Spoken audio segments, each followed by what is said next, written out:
السلام علیکم۔ بسم اللہ الرحمن الرحیم۔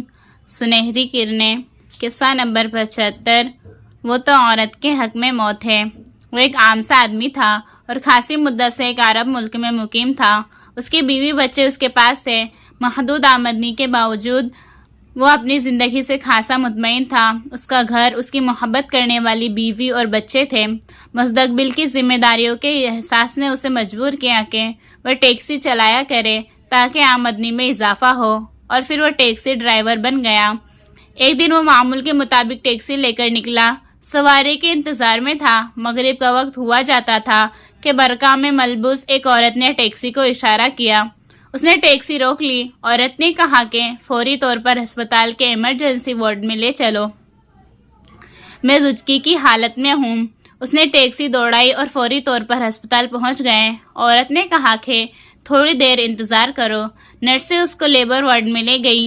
ادھر ہسپتال کے ایک ملازم نے ڈرائیور سے پوچھا کہ اس کا ایڈریس اور فون نمبر کیا ہے۔ اس نے اس کو معمول کا معاملہ سمجھا کیونکہ وہ مریضہ کو لے کر آیا تھا، چنانچہ وہ اپنا فون نمبر دے کر چلا گیا۔ رات کے وقت اسے ہسپتال سے فون آیا کہ تمہارے یہاں بیٹا ہوا ہے، لہٰذا فوری طور پر ہسپتال آ جاؤ۔ اس نے جواب دیا کہ تمہیں غلط فہمی ہوئی ہے، میری ایک ہی بیوی ہے جو گھر میں ہے۔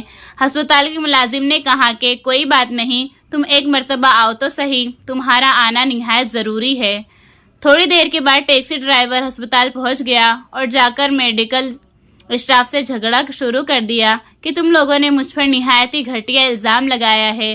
اللہ کا شکر ہے کہ میری بیوی کو پتہ نہیں چلا، ورنہ گھر میں قیامت برپا ہو جاتی کہ میں نے ایک اور شادی کر رکھی ہے۔ میرے بیوی بچے کیا سوچیں گے؟ ملازمین نے کہا کہ ہمارا اس میں کوئی قصور نہیں۔ جس عورت کو تم ٹیکسی میں لے کر آئے تھے، اس سے جب پوچھا گیا کہ تمہارا خاوند کون ہے تو اس نے تمہارا نام لیا۔ بچے کی پیدائش کے بعد اس عورت نے یہی کہا کہ اس بچے کا باپ ٹیکسی ڈرائیور ہے اور وہی مجھے ہسپتال چھوڑ کر گیا ہے۔ نوجوان کہنے لگا کہ میں اللہ کی پناہ مانگتا ہوں، یہ بالکل بہتان ہے۔ یہ تو گھر بیٹھے مصیبت میرے گلے آ پڑی ہے۔ کسی نے بالکل درست کہا ہے کہ مصیبتیں اس حال میں تمہارے پاس آئیں گی کہ تم اطمینان سے سو رہے ہوگے۔ بہرحال اس کی ہسپتال کے عملے کے ساتھ بحث جاری تھی کہ اچانک اس کو خیال آیا کہ اگر تمہیں میری سچائی پر یقین نہیں تو ایسا کرو کہ نومولود اور میرے خون کا DNA ٹیسٹ کر لو، تمہیں پتہ چل جائے گا کہ میرا بچہ ہے یا کسی اور کا۔ ڈاکٹروں کے لیے اس معاملے کی تصدیق ضروری تھی، لہٰذا انہوں نے اس تجویز سے اتفاق کیا اور اس کے خون کا نمونہ لے لیا۔ اب وہ ٹیکسی ڈرائیور مسلسل دعائیں کرتا رہا کہ الہی اس آزمائش کی گھڑی میں میری مدد فرمانا۔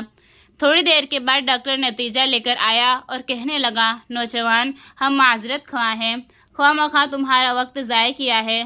آپ کے خون کی تشخیص سے یہ بات سامنے آ گئی ہے کہ واقعی یہ آپ کا بچہ نہیں ہے، اور یہ بھی معلوم ہوا ہے کہ آپ باپ بننے کے قابل ہی نہیں، کیونکہ آپ مکمل طور پر بانجھ ہیں۔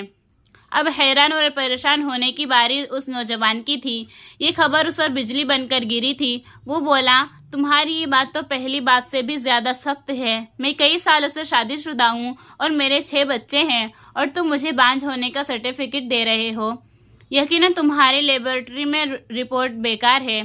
ڈاکٹروں نے اس کی رپورٹ کو عمیق نگاہوں سے دیکھا اور کہا کہ نوجوان، ہماری رپورٹ درست ہے، مگر کوئی بات نہیں، ہم دوبارہ ٹیسٹ لے لیتے ہیں۔ ٹیسٹ دوبارہ ہوا اور ڈاکٹروں نے حتمی فیصلہ دیا کہ جس شخص کا یہ خون ہے وہ کبھی باپ نہیں بن سکتا۔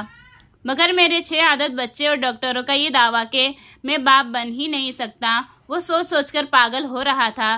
پھر وہ حقائق کی دنیا میں آیا، غور و فکر کیا، جانچ پڑتال شروع کی، گھر کے ماحول پر غور کیا تو اس نتیجے پر پہنچا کہ اس کی بیوی یقیناً خائن ہے۔ مگر یہ ڈاکہ ڈالنے والا کون ہے؟ اب ایک اور تلخ حقیقت اس کے سامنے کھڑی تھی۔ اس کی قدموں تلے سے زمین نکل گئی۔ اس کا حقیقی بھائی، اس سے عمر میں چھوٹا، جس کو وہ اولاد کے برابر جگہ دیتا تھا، اس کے گھر میں شروع سے مقیم تھا۔ اس نے موقع سے ناجائز فائدہ اٹھایا اور اپنی بھابھی کے ساتھ، ہاں اس کی بیوی کے ساتھ، کئی سالوں سے ناجائز تعلقات قائم کر رکھے تھے، اور پھر شدید دباؤ کے بعد اس کی بیوی اور بھائی نے اس ناجائز تعلقات کا اعتراف کر لیا، اور ارشاد باری تعالیٰ ہے، وَلَا تَحْسَبَنَّ اللَّهَ غَافِلًا عَمَّا يَعْمَلُ الظَّالِمُونَ إِنَّمَا يُؤَخِّرُهُمْ یوکرم لیوم تشخص فیہ الابصار۔ ظلم کرنے والوں کے کرتوتوں سے اللہ تعالیٰ کو غافل نہ سمجھو، وہ تو انہیں اس دن تک مہلت دیے ہوئے ہیں جس دن آنکھیں پھٹی کی پھٹی رہ جائیں گی۔ اس جرم کے حقیقی مجرم تو وہ دونوں تھے، مگر یہ شوہر بھی اس میں برابر کا حصے دار تھا جس نے نبی کریم صلی اللہ علیہ وسلم کے فرمان ذیشان پر کوئی توجہ نہ دی تھی۔ ارشاد نبوی ہے ایاکم والدخول علی النساء فقال رجل یا رسول اللہ افرأیت الحمو قال الحمو موت۔ تم لوگ تنہائی میں عورتوں کے پاس جانے سے بچو۔ ایک آدمی نے دریافت کیا، اے اللہ کے رسول، دیور کے بارے میں آپ کا کیا فرماتے ہیں؟ رسول اکرم صلی اللہ علیہ وسلم نے فرمایا، دیور تو عورت کے حق میں موت ہے۔ عربی لغت میں شوہر کے بھائی اور اس کے قریبی رشتہ دار کو الحمو کہتے ہیں۔ السلام علیکم۔